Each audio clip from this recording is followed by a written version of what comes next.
Oi, gente, a paz do Senhor, que Deus vos abençoe. Mais uma vez, trazendo aqui mais uma palavra da parte do nosso Deus, por meio do nosso canal Palavra que Liberta. Nessa oportunidade, trazendo também mais um tema. As vestes influem na salvação do crente?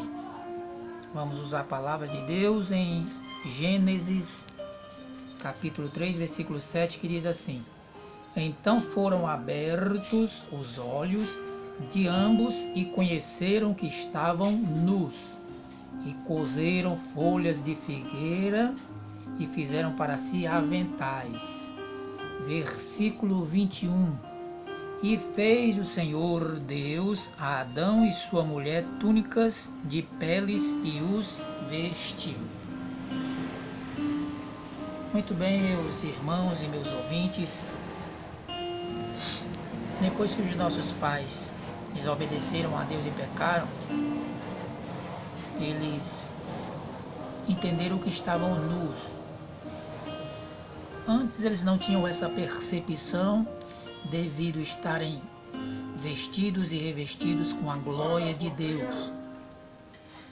Ali era a dispensação da inocência, mas depois da desobediência, seus olhos se abriram e eles puderam ver o pecado de perto. Agora eles pegam folhas de figueira e fazem aventais para se vestir. Nós sabemos muito bem que em nossos dias os aventais eles são curtos. E Deus não se agradou daquela vestimenta e fez túnicas de peles de animais e os vestiu. Então vemos que Deus é o primeiro estilista da história da humanidade. Ele fez as vestes apropriadas para aquele casal, conforme o seu desejo. As vestes que Deus fez para Adão e Eva eram uma cópia do céu. Apocalipse capítulo 1, versículo 13. E no meio dos castiçais, um semelhante ao Filho do Homem, vestido até aos pés de uma túnica comprida. Jesus está aqui como Deus glorificado, vestido com uma túnica comprida até aos pés. O desejo de Deus, a vontade do Senhor em relação às vestimentas, era que os seres humanos usassem túnicas, que as suas vestes fossem semelhantes às vestes celestiais. Tem gente que lê a Bíblia e não entende isso, mas eu tive essa percepção espiritual buscando através das Escrituras. A Bíblia diz em Levítico 16:4: vestirá ele a túnica de linho, terá as calças de linho sobre a sua carne. Ele quem? Arão, que era sacerdote. Mas não era somente a túnica, por baixo da túnica havia calças de linho, para cobrir a nudez de baixo. O homem vestia túnica e a mulher vestia túnica naquela época, porque já era desejo de Deus. O que diferenciava é que a túnica da mulher era lisa e a túnica do homem tinha um cinto. E por baixo da túnica do homem havia as calças. O que eu descobri através da ciência da palavra, que Deus estava fazendo uma projeção futura sobre o tipo de roupa que o homem deveria usar.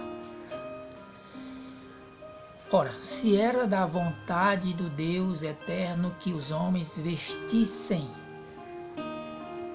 roupas semelhantes às celestiais, como túnicas, ele sabia que isso não seria possível para todos os povos, para todas as línguas, para todas as nações, e que em nossos dias Hoje o homem usaria outro tipo de roupa. Qual é a roupa que o homem usa hoje? A calça. E a mulher? Vestido, saia.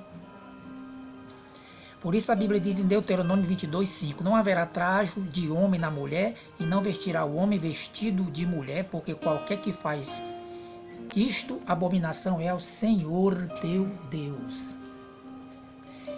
Então não haverá, Deus estava falando naquela época, para os hebreus, mas essa palavra, ela deve ser atualizada para os nossos dias.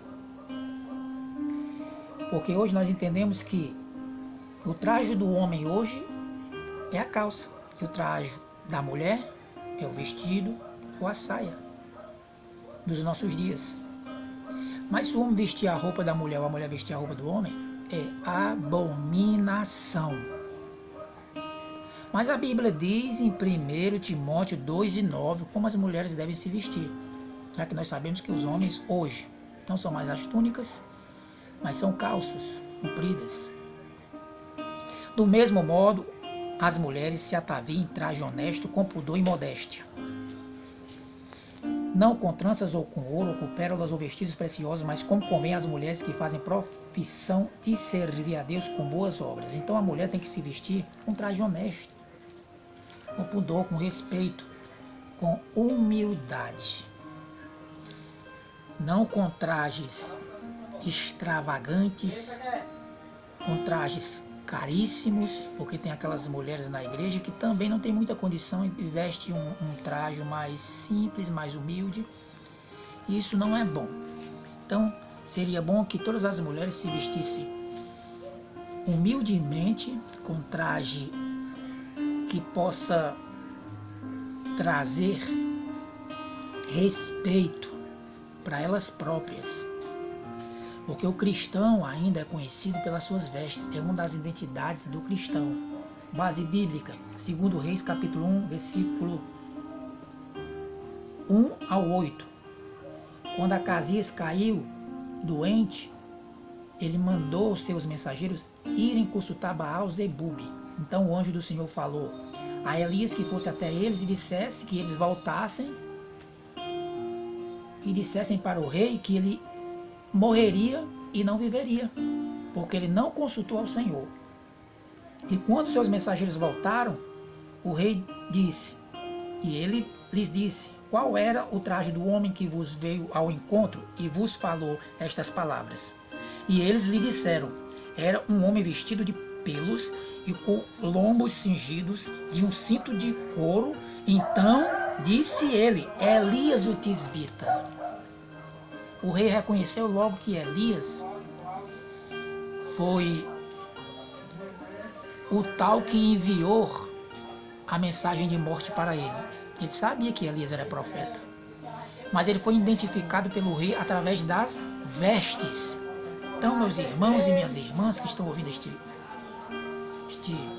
áudio e vendo este vídeo, o cristão ainda é identificado pelas vestes, é uma das identidades do cristão. Vestes ainda define caráter. As vestes influem na salvação do crente, sim, porque nós somos conhecidos pelas vestes. Como um cristão vai ser identificado na rua como realmente crente em Jesus Cristo, se ele anda de conformidade com o mundo? Como é que os homens do mundo andam? De bermuda, sem blusa, de camiseta. Como é que as mulheres do mundo andam? Andam pintadas, maquiadas, porque querem ser belas, querem chamar atenção, se amostrar para os homens, com roupas curtas, com roupas transparentes, com roupas mostrando suas peças íntimas. E hoje, os crentes, os irmãos e as irmãs, estão se vestindo do mesmo modo, estão andando da mesma forma, de conformidade com o mundo.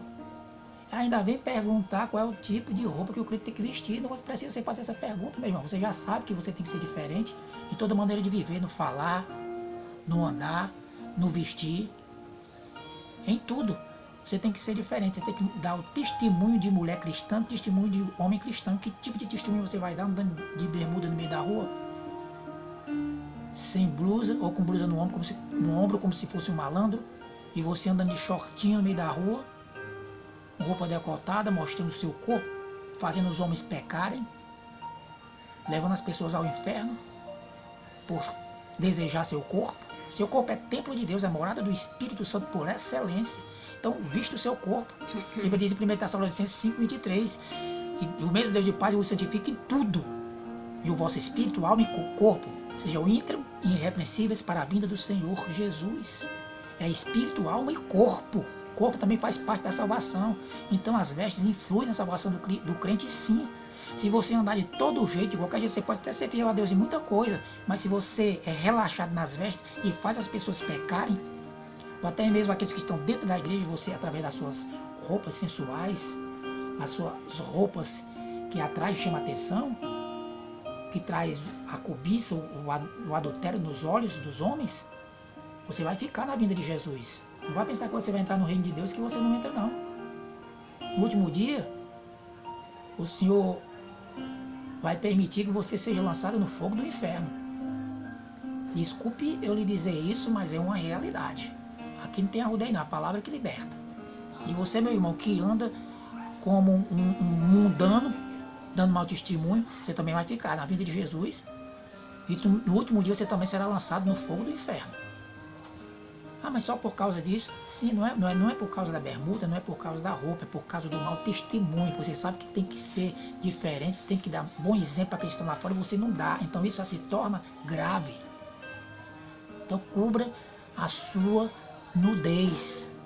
Porque o desejo de Deus é que a gente ande em novidade de vida, sejamos diferentes, até no modo de se vestir, porque as vestes influem sim na salvação do crente. O pastor que pregar contrário a isso é o diabo que está usando ele.